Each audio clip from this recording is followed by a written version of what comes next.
there's a great sighting that was actually made by a primate keeper of 37 years. And he worked at the very famous zoo here.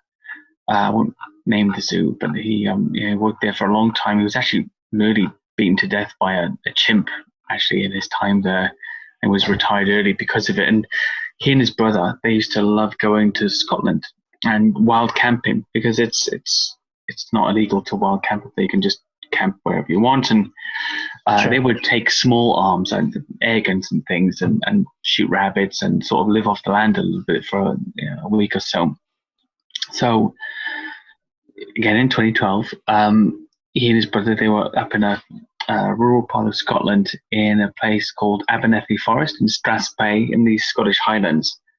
Not really too far as the crow flies from Loch Ness, but part of the Old Caledonian forest that used to go across the whole part of that country.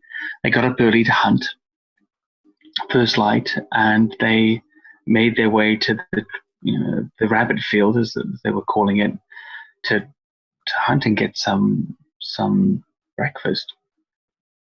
As they got close to the tree line, they headed out off towards a huge blackberry bush that they'd noticed the night before, and he was being careful, but he kept his brother behind him because he had a very heavy footfall. And after a few steps, he can't hear his brother anymore. And he turns around and sees this astonished, shocked look on his face. His mouth is open, his eyes are, staring past him off to the blackberry bush. And he looks over, and what he sees there is a dark figure crouching down with his back to him, about 50 feet away.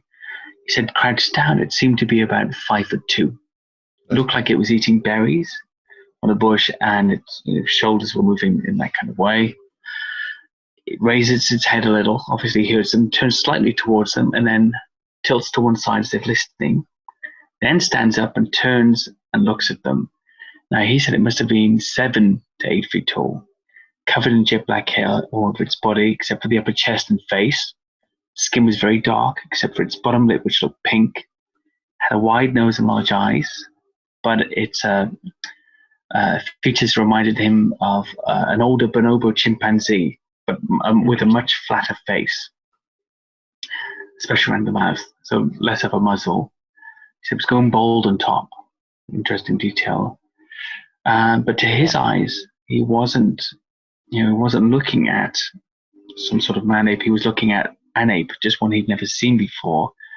He said it was 4 feet across the shoulders, longer hair on the forearms and the chin, and he's never been so scared in his life. And this is the guy that was nearly beaten to death by a chimpanzee. Yeah, that is exactly what I was thinking through this whole thing. To be almost beaten to death by a chimp, for one, is just absolutely. Well, they say that the equation for comedy is tragedy plus time. So I guess I'm allowed to laugh a little bit. But, for this guy to have this experience after that, that is just hilariously tragic. Yeah. Like you took a beating from the kid, essentially, and now the dad's going to get you. Right. Right. Yeah, that's hilarious. That's totally funny. But he was he became, I think he's kind of dropped off the radar a little bit now, but he became a researcher after that. And went on to meet other witnesses and take other great sightings because of his bold step to say, this is what I'm doing, which I think is very admirable. But I'm not sure what happened to him, but I think maybe the pressure from the zoological community was there to say, look, what are you talking about this Bigfoot thing for? You need to step back and be a professional again. And he's retired. Give him a break. Peer pressure. He had, as far as I remember, he had little contracts with certain channels as a consultant, herpetologist, primatologist, and, Right. I'm not sure. I'm just assuming that was the case. This is a tough genre to be in, even for those who believe in it. There's a lot of conflict